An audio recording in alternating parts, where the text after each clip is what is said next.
Hi, everybody. I am extremely honored to be with you here today. Today, I would like to introduce to everyone a very special person that's with us here. His name is Trevor. His last name is a little bit hard for me to pronounce. I will attempt with Trevor Thal. Is that correct? Yes. Thank you. Trevor Thal has been teaching English since 1998, both overseas and in Winnipeg, Manitoba, Canada, at the University of Manitoba, University of Winnipeg, and Red River College. He has helped international students and newcomers settle in Winnipeg since 2004 with the settlement services, and has also taught IELTS and TOEFL privately since 2007 and CELFIP since 2018 to students in Winnipeg and from around the world through Zoom. In addition, he has started not one, not two, but three businesses in Canada, renovated and owned rental properties, and was a financial consultant for 5 years. He often gives workshops and webinars about starting a business in Canada, what to consider when buying a house or investment property or a vehicle, 4 ways to increase your income, and 4 ways to decrease your main expenses, as well as job search techniques and acing a job interview in Canada and other relevant topics for newcomers and international students who are in Canada or are already planning to come to Canada soon.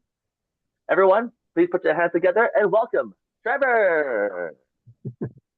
Excellent. Okay. Thank you, Scott. I appreciate that for today's PD session.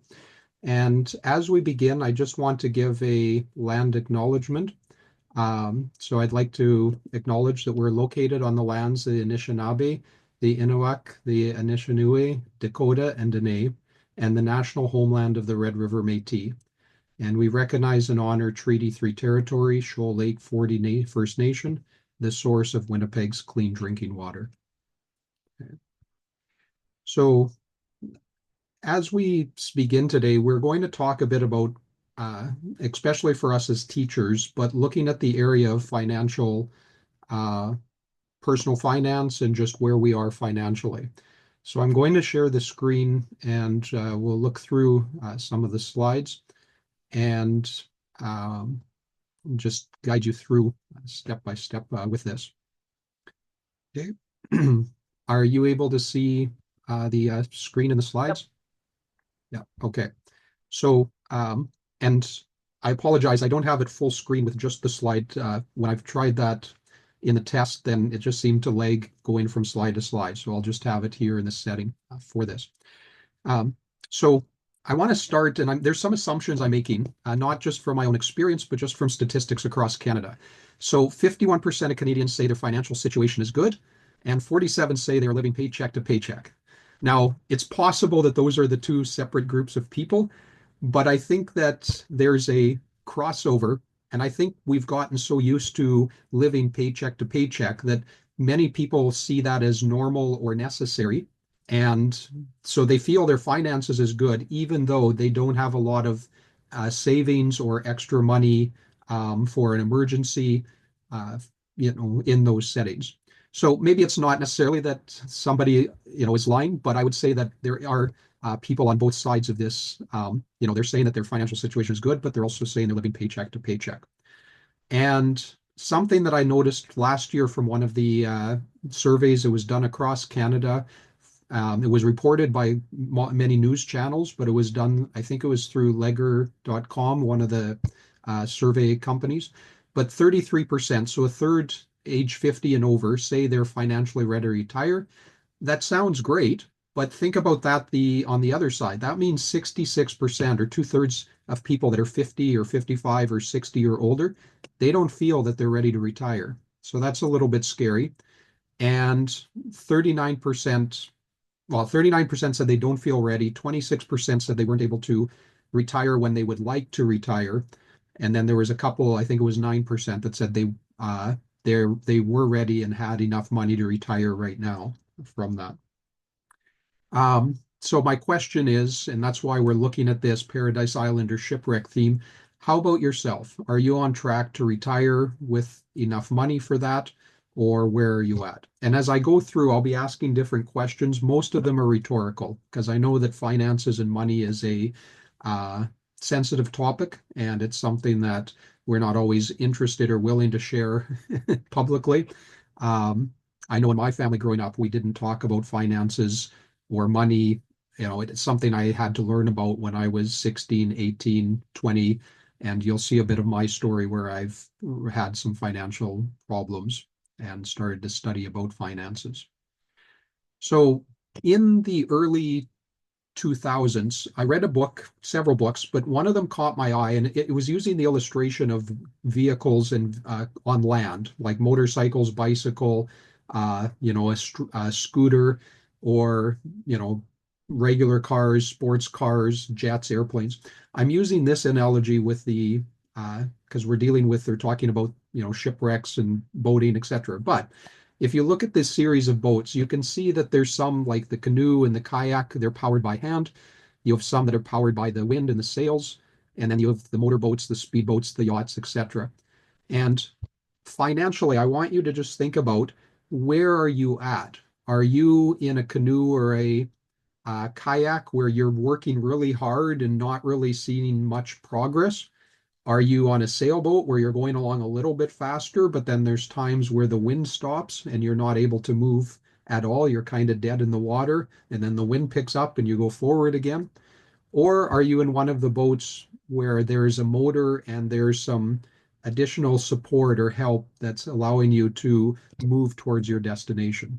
So just have that picture in mind as we go through these sections. So I know that there was the introduction, so I'll just repeat and then add a few details. So I started teaching in 1998. I've been in the classroom, and since 2017, I've been training ESL teachers.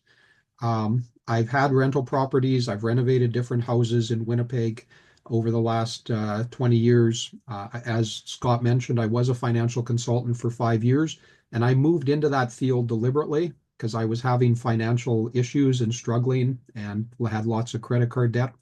I've owned several businesses in Canada, but I've also had some uh, down times. So I've been like a newcomer twice. So even though I grew up in Canada, I was overseas and came back 2 different times. And each time when I returned, I had no credit, I had no rental history. Four, maybe more, but there's four distinct times I remember where I had no job at all. And I was wondering what I was going to do. Twice in that, out of those 4 times, I was down to just a couple $100s in the bank. So I've been in a state where I need support, I need help, and family or friends, government support, food banks. I've been with very low income or no income at different stages in my life. And something that some people know about, but not as many if you haven't known me for a number of years. I've also went through the tragedy of helping being the caregiver for somebody who had terminal cancer. And when our son was 5, my wife passed away. She had had cancer for about 3.5, 4 years. And I was then a single dad for 4 years. So I can speak, I believe, not just to uh, help people from a financial standpoint, but also from a point where I've had nothing. And I've also been struggling with people around me that have been very seriously sick and or a single parent. And I know that for some people, they're in that situation. And I totally empathize and, come alongside and want to support people that are in those roles because I've been in those places as well. I also want to reveal a little bit about my finances. I know not everyone talks about this, but I do this. Um, we've lived on 30,000, sometimes 25,000 a year over the last, I'll say 8 to 10 years, um, maybe even longer. We, my wife, my current wife and I both were working starting in 2017, 2018. And, the year before that, we had come back to Canada. That's where one of the times I had no job and no income and just a little bit of money in the bank. But between 2017, 2018 until 2021, 22, we were able to save 80,000 from our combined income. Um, and because we are living on uh, less than, I would say, kind of the average, then we were able to set aside that money. Um, and it wasn't that we were making 150 or 200,000 a year. Some of those years we were making 60, 70,000 with both of us working. Uh, So I'll just kind of jump through this because Scott mentioned this as well. But I want to just focus on this last point. And this is something I strongly believe in, and it's kind of shocking for some people when I phrase it this way. But I think that in Canada, North America, many of us are in slavery because we're not free with, and maybe I should say financial slavery, but we're not free um, to kind of, do what we want. I'm not saying where we could just stop working and never do anything again, but many people have to keep working in order to pay their bills, and they're living paycheck to paycheck, or we're in the rat race. Those are different terms that we're often used. But I feel strongly that anyone can break free from being a slave to just the credit card debt and or other debts that they may have, and we can live at a place where we have less anxiety, less stress, and manage our money in a way that's benefiting ourselves and our family as well as other people. So just a quick overview. We may or may not get to all this today, but we'll talk specifically about next week, where we're going to talk about ways to decrease your expenses and also how to increase your assets. Okay, so just a couple of questions. I'm conscious of our time, and so just something to think about or take away. But when you were a child, who handled the money, paid the bills, etc.? And when I ask my students in class this question, and I've done these types of workshops and seminars for hundreds of newcomers over the last 10, 12 years, and various answers. Some say their mother, some say their father, some say both, some say neither. It was a grandparent or maybe an uncle or aunt. And then what did your parents or family teach you about money? Maybe some of you were like my family, they never spoke about money. So I heard sometimes we didn't have any money, but I never learned, how do we earn money? How do we spend money? How do we allocate where our resources are? So for me, that was a learning curve that I needed when I was probably between the age of 25 and 35. Um, so it was a time when I had to think and go through that. Okay. Yeah. So one of the comments in the chat is, my father handled finances, and I still struggle sometimes to handle finances or understand with that. Okay. And then if we, and that actually answers this next question, but do you feel confident or confused? And I would say for majority of people I interact with, even those that are accountants or working in the banking industry, even financial consultants, financial planners, they have a general grasp of where their money is, but probably 85, 90% of people I meet don't really know what are the financial goals or milestones you should have. Like when you're in low income, you're just kind of surviving and working through things. When you move into the middle income, this is where a lot of people get to, and then they kind of stop, but they stay trapped for 30 or 40 years working at this level. But what would that indicate? What does it mean when you're moving from middle income to high income or wealthy income? That can be confusing or just not really talked about in our society a lot. So now we'll look at some participation. You can feel free to put these in the chat or to unmute and give us these quotes. But what would you say the answers are for these? A penny saved is? A penny earned. Okay, good. A penny saved is a penny earned. Okay, cash is?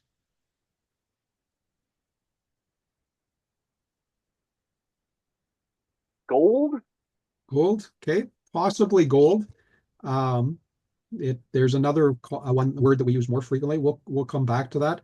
The next one I think is said a lot by people, at least when I was growing up, as well as in movies and TV. Money doesn't grow. On trees. I remember the other one now. Okay, yeah. What's the other one? Cash is king. Yeah, that's right. Yes. So cash is king. If you have cash, then you can manage and survive things. Okay. It's difficult to get, Rich. yeah, rich, wealthy, money. Okay. Get a good education, work hard, have a relaxing. What do you think these are the main time frames in people's lives? Definitely school, job, retirement. Right. Exactly. So penny saved is a penny earned, but you'll notice my heading here. I said famous but outdated quotes. In our society now, if you're saving money in a bank or in a system where you're only getting a couple of percent, it's not actually helping you because of inflation. Your money in a bank account or anything, I would say under 4 or 5% or more, or even 7, 8%, you're losing money because of inflation. Cash is king, money doesn't grow on trees. And this whole concept of school, job, retirement, that was great from about the 50s or 1960s up until the early 2000s. We were part of the industrial age, but starting in the 90s, early 2000s, there were multiple wealthy people as well as financial gurus, you can say, who started to question and actually said and identified that these ideas are no longer valid because we're now in the information age.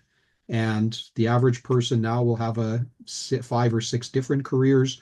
We're not working in one job and getting a nice retirement package. How retirement is paid out has been changed over the last 20 to 30 years. It used to be you got retired at a certain amount and you got that for the rest of your life. Now it's based on what you've put in and maybe the company's put in. But when that money runs out, then that's all the money that you have.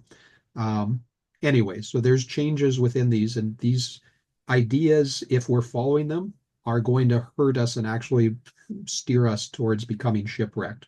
And that's reflective of the quote I said earlier with 39% of people over 50 saying they don't have enough money to retire. They've followed these principles and it has not helped them to be ready for retirement. So we need to change with that. I'll just say one other thing before I go into more details here. I'm not a lawyer. I'm not a tax accountant. I'm not a regular CPA or accountant. I'm not a current registered financial planner, but I was involved with financial consulting, financial planning, like I mentioned in the past. So everything I say is seen from my experience and from knowledge that's commonly available online. But always consult your own tax professional or accountant, when you're dealing with some of these financial issues. But I can speak from personal experience. I'm sharing the best principles that help me move from having almost no money and struggling with credit card debts of $40,000 and $50,000 when my son was young to now having money in the bank and being able to have money in for investments, in this change in my life by following these principles. So again, these are reflective questions. We're not going to chat about these unless you're willing to share. But do you worry about money?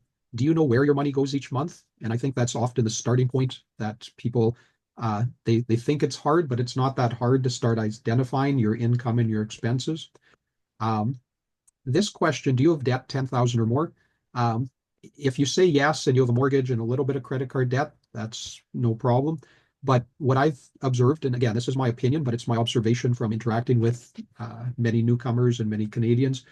If you have credit cards, lines of credit, loans, anything outside of your mortgage that's $10,000 or more, you probably need some professional help, professional planning, because it's very rare that somebody gets into a lot of credit card or personal loan debt or the investment debt and is able to get out of it over 4 or 5 or 10 years. Usually instead of getting out of it, there's some financial crisis, there's some unexpected expenses, there's some kind of issues, they lose their job, they get sick for a few months, and they end up accumulating more and more debt.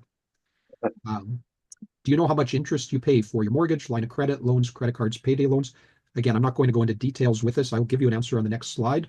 But most people are not even aware of how much interest there's going on their credit cards or on others. And do you have a plan to get out of debt? Okay.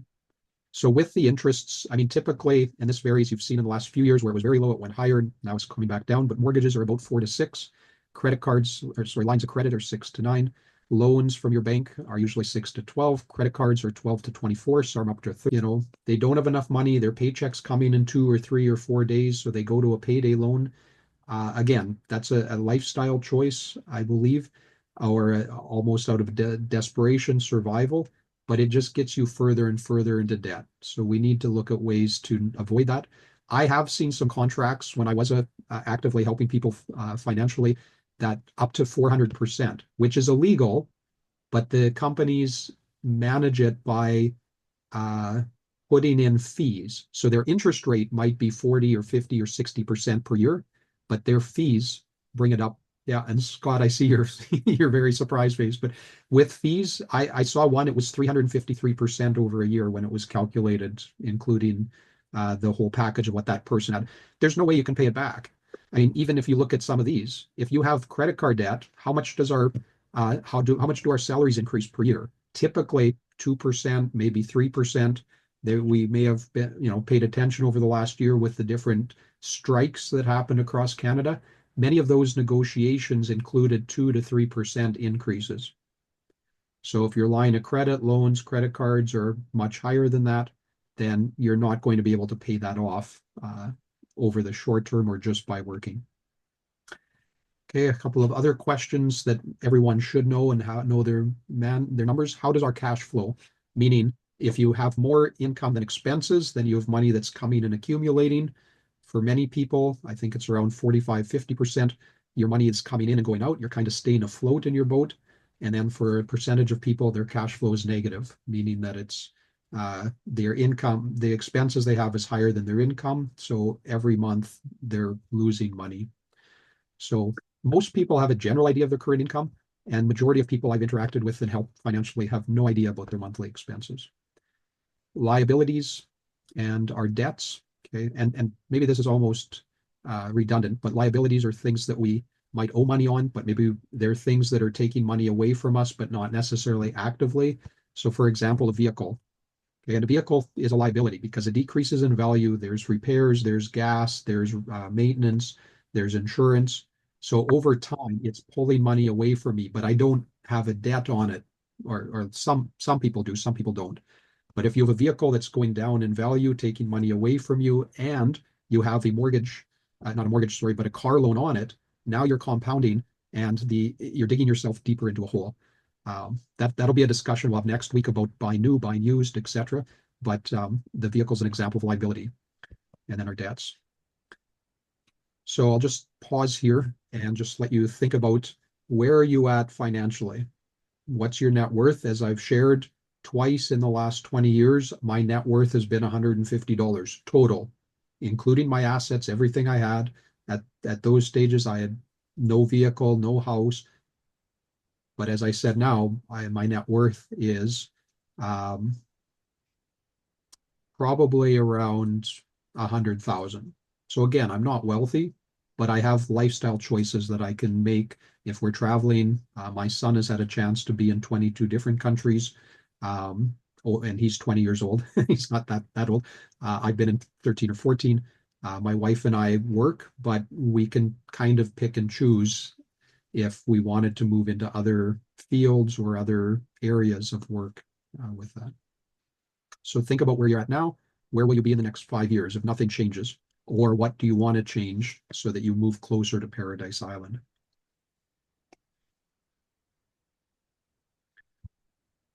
Okay, I think I'm going to jump through this section just because of our time, and I want to have some discussion about increasing your income.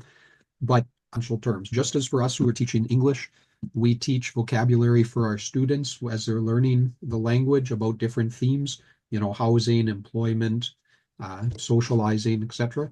We also need to understand the vocabulary around money, because it is there are some terms that are either different than what we know or that we don't know at all. Words, I'll highlight the word asset or the word liability, and we'll look at the definition. So I won't take time to match these, but you can see here with this that if we were trying to identify, what gives us positive cash flow, what kind of money,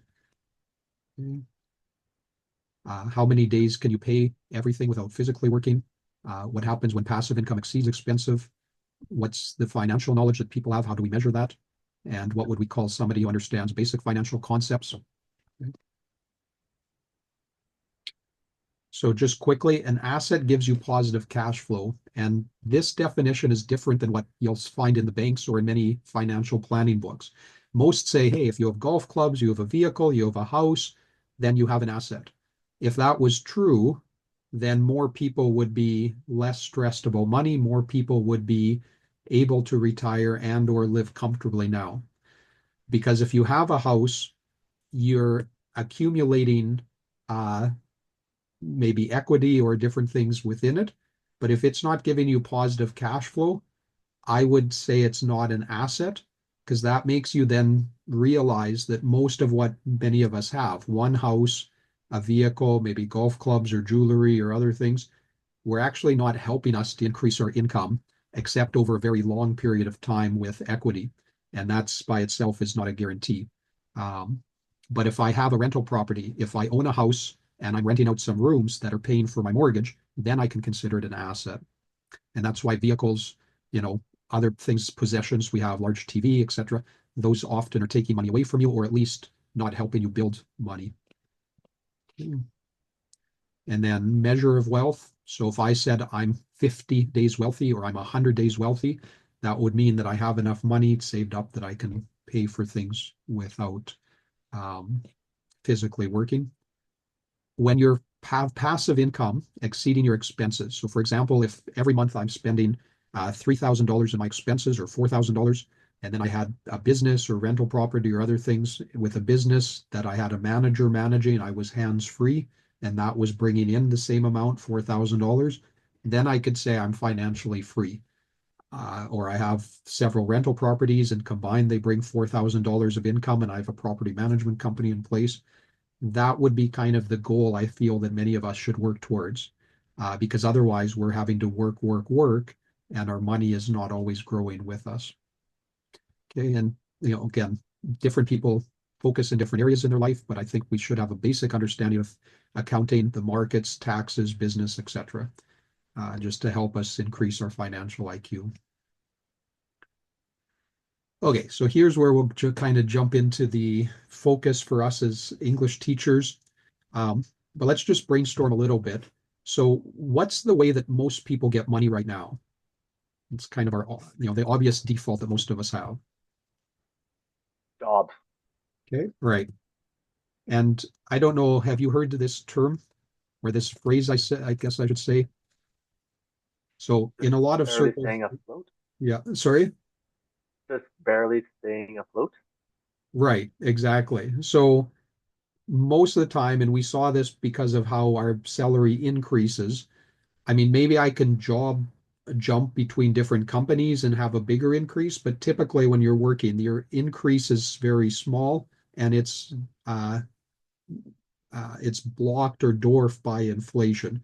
So for a lot of people, they're working and it's really not bringing them a lot of, like, it's just helping them maintain or kind of stabilize where they're at.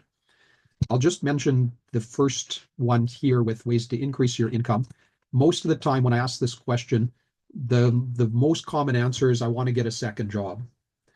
And we'll talk a bit about pros and cons, but that is one way to increase your income.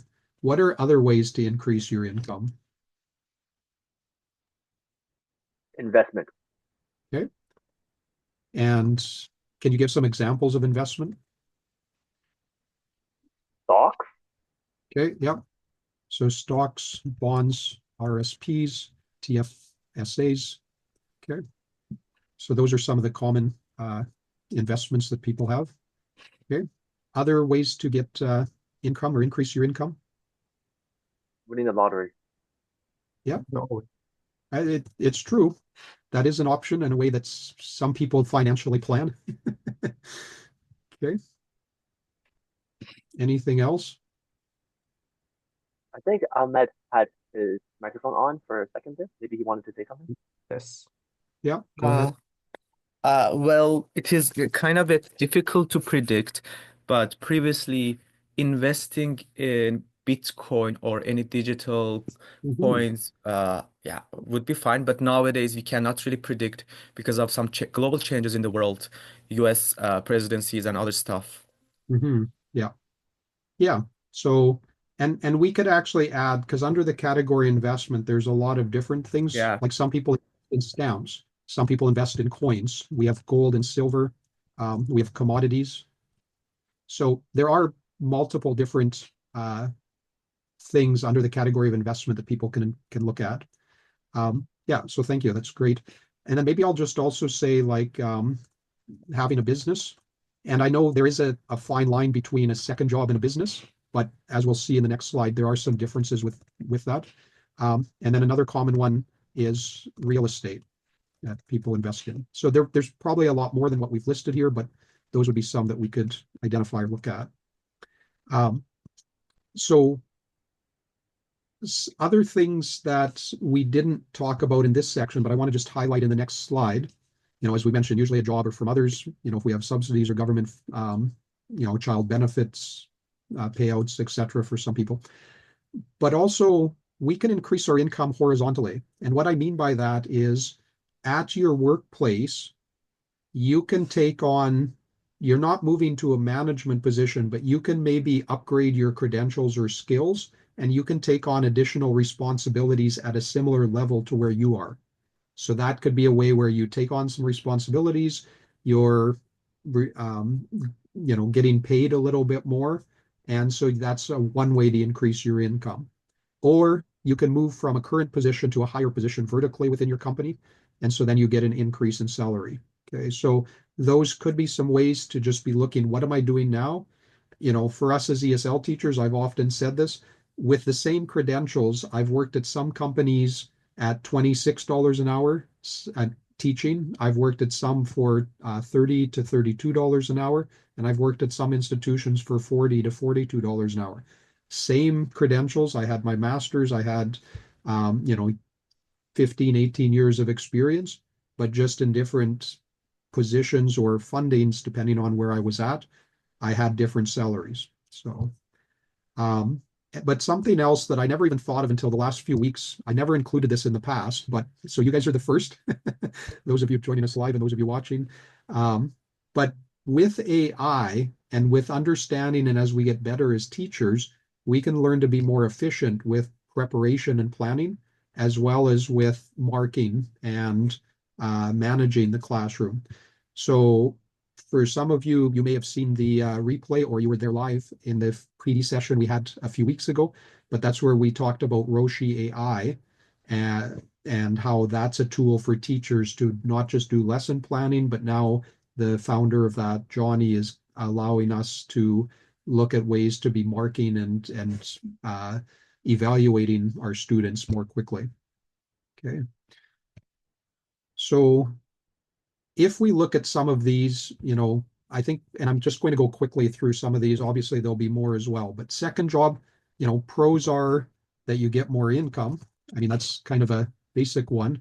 Sorry, and the font's a little bit small. Let me just make it a little bit bigger here. Okay. But the cons are you also get more taxes. Okay. So usually then you're paying higher tax and you're working more work. Okay. Horizontal advancement. I mean, learn new skills, understand more. Again, it might be more work. You may or may not pay more taxes depending on which tax bracket you're in Canada within that setting. Okay. Vertical advancement, being more efficient. This is where you would be spending less of your hours to prepare or to mark, but that wouldn't necessarily mean that your taxes are higher because your income would be the same. You're just able to do that job within a shorter time period. So I know for myself, the last couple of years, I've been looking for ways and I've managed some ways of reducing how I'm marking and being able to use technology and or hire an administrator to admin assistant to help me with some of the things that I'm doing routinely or regularly. Okay, starting a business or a side hustle, and then real estate. Again, with both of these, there's going to be more work.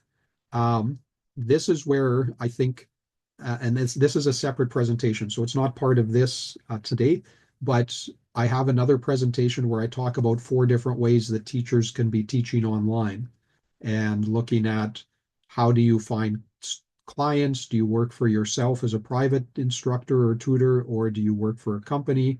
How can you create and grow in a business? And even what areas could you be working in? And I think for teachers, that's a natural fit to do something that we already have skills in and experience, but your business could be totally different. I've looked at businesses in the last few years of lawn care or shoveling snow. I didn't start them because I don't want to be shoveling snow. I'm more used to the paradise warm climate. I don't like it when it's -30, but there are different businesses, maybe helping helping those who are elderly with things or things like that, and or buying and selling products in one place. That's something I've done. I was at this No Frills a year ago. They had jar lids, lids for canning preservatives, fruits and vegetables. They were 10 cents or 20 cents. They were just trying to get rid of all of them. I bought them because in Walmart and Canadian Tire, they're $4.50. So I ended up selling them, I think, for about $3. The person buying them was happy. I was happy. So I spent $6 or $8. I made about 80 or 100. That was the biggest success. But I've also bought and sold shoes on sale at, when they've had these clearance things and then sold them on Facebook or Kijiji or, that's, like I said, it's a separate topic and talk that we can have at a future time. But there's literally hundreds of ways people can be making a bit of extra money. Somebody asked me recently because they wanted a co-signer so they could get a vehicle so they could work with Uber. So I chatted with them and I listened to what their strengths and weaknesses were. I listened to what experiences in life they had. And then I gave them a list of 8 or 10 different things they could work on that would not be as expensive to start and would not require a co-owner, co-signer, and probably pay them more money. I would like to hear your thoughts about real estate because there's usually a couple of common cons that people say when I mention real estate. So what do you think about if I talk about real estate? What's negative about being involved in real estate? Uh, the real estate bubble, Yeah, can you explain that a bit? unpredictable. Okay. In what way? Whether it's going to increase or decrease. I really don't know. Okay. Okay, so possibly, and as you can see, sorry, my screen was pausing there. Unpredictable. Okay. So maybe, especially, and I could see this in the area of, let's say that we buy a house that we want to renovate, and the cost of renovations may be higher than you expected. That's where there's some unpredictability. Um, so that's true. A lot of times people say they don't want to, unplug toilets. Sorry, on toilets. Okay, I'll have to go back to the drawing board because I'm spelling this wrong. But toilets at midnight. Okay, dealing with tenants. So there's a few things there. Ahmed, did you have any suggestions? Uh, for real estate, like human investment or just kind of owning a real estate and then renting them out, how do you, could you maybe kind of clarify what you mean by Uh, real estate here? well, actually, both. Like, like not owning your own house because that doesn't bring any money usually. But if you had rental properties or you invested in a real estate trust or a fund, Yeah, that's what yeah. I'm looking for. So, with regards to cons, based on like my lived experience and just my friends' experience, Yeah, actually most of them are in Vancouver or Toronto. So they kind of buy some very old houses that are maybe 100 year or more than 100 years old. yeah, Then after kind of renovation, they sell them. yeah, So it is very, very lucrative. But the point is that at the same time, uh, sometimes they are very expensive to renovate yeah, and just kind of sell them back. But and also in Vancouver and Toronto, for some of them, they have to pay like they have to spend almost $1 million. Like they are super old houses, but for renovation and buying the property, they have to spend like more than $1 million. But when they are able to sell them uh, after renovation, yeah, it is kind of very lucrative. you're right. Yes, yeah, yeah, exactly. And so I think, and I'll just see if I have this on the next slide. No, I don't. But yeah, that's where I think there's possibilities within this. But again, it depends on what people are thinking about and then how you manage those risks. And I was just looking, I had a slide, maybe it's after this. Let me just go down. No. Okay, so maybe I took it out, but I had a slide saying that our knowledge is what brings us wealth. And so if we have knowledge and we understand, because what most people I've seen do is they buy a house, they try to renovate it, they don't have good contractors or they have problems, there's more renovations than necessary. They stop and they just say renovating a house is a waste of money. They never do it again. And so they've only learned from one mistake. But And yeah. go But it ahead. totally depends on the location. For example, in Winnipeg, like we also have very old houses, like at like Wolseley area. But most people say, why should I invest here? I can buy a brand new house. Like I mean, like those who buy maybe their first house, I can buy some like a brand new house somewhere maybe away from the city center, maybe somewhere uh, like new locations, like Bridgewater. But they say, yeah, it doesn't have to be so big. And on the other side, we get something brand new. But in Vancouver or Toronto, they don't mind it. They don't mind if it is like very old. They just want it to be close to city center or somewhere that is very central, so they can commute to their just offices, their like workplaces easily every day. Right. Yeah. Yeah, exactly. So again, this will be an area with both the business and this real estate. I have some workshops that last 1 or 2 hours just on this one topic, so we could talk for a long time. But yeah, both of what you've said there is valid and valuable, that there's lots of things to know or understand. When I summarize about real estate, I often say, because it also needs money, like you were saying, Ahmed, it's expensive. You need the down payment, you need money for renovations, etc. So what I often say to people is I believe that it's better if, especially when you have very little income, one way to increase your wealth quicker than other methods is either a business or real estate. And so when you buy a house, look for a house that you can renovate, maybe add a kitchen, add a bathroom, or paint and change the carpets, even if it's a little bit older. There's different things you can do to raise the value. We call it forced appreciation. And then the second option, which some people like or don't like, but is to have a room for rent or have a basement suite or a secondary suite. Or what I've done several times is both. So I've renovated in our very first house, we added 2 bedrooms and a bathroom. We then rented to university students. And every year for 8 years, we had an income of $10,000 or $12,000. Now, some people say, well, I don't want other people living with me. Again, that's fine. Those are lifestyle choices. But for our family, it was very beneficial because as you heard, I went through being a single dad. So we always had people that were living with us, usually students. And then it benefited us financially. It also benefited us culturally because they were often from different countries. And so my son and I were able to learn about other cultures. Um, so I'm a big proponent of renting parts of your house out. Not everyone's comfortable with that. And again, that's no problem with that. But we could go through and talk in more detail. How do we manage the risks? I don't like unplugging toilets at 12 a.m. either, but I did own several rental properties and I never had to. So again, there's ways to manage. I did renovate a house, and because of the cost of renovations, I lost money on it.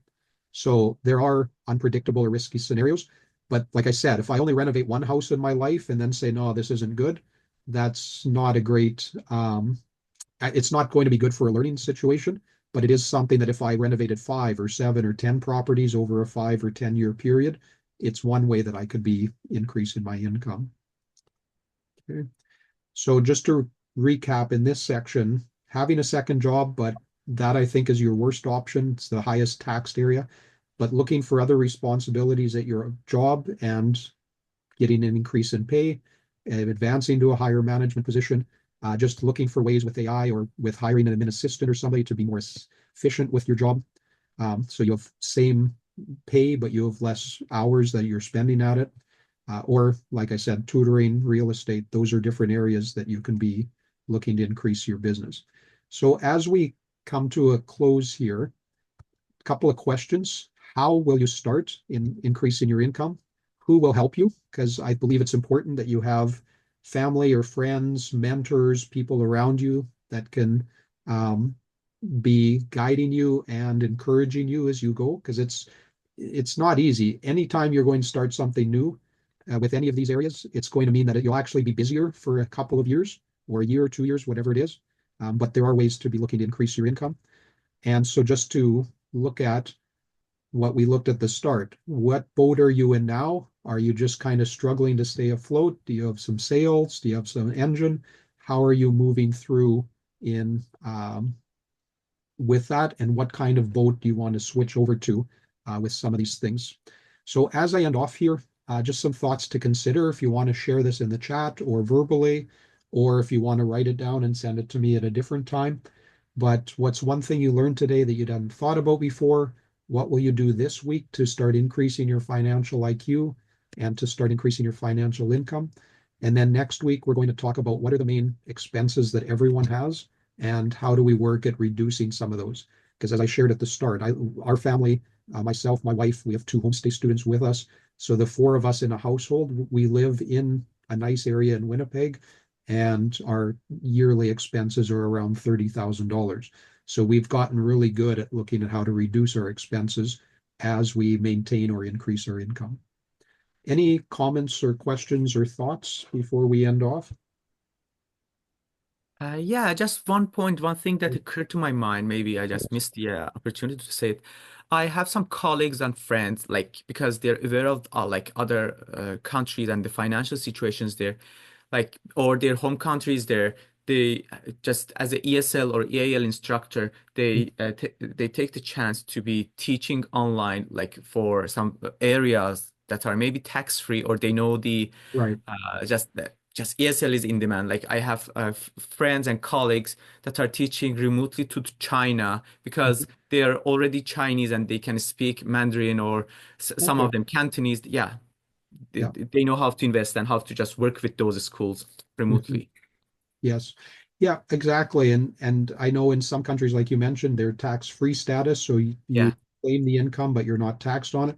And so that's where whether you start a business or you're just having a couple of tutoring hours on the side, yeah, there's different ways of how to manage. And then if you want to grow that or have several teachers helping you, or there's yeah, definitely.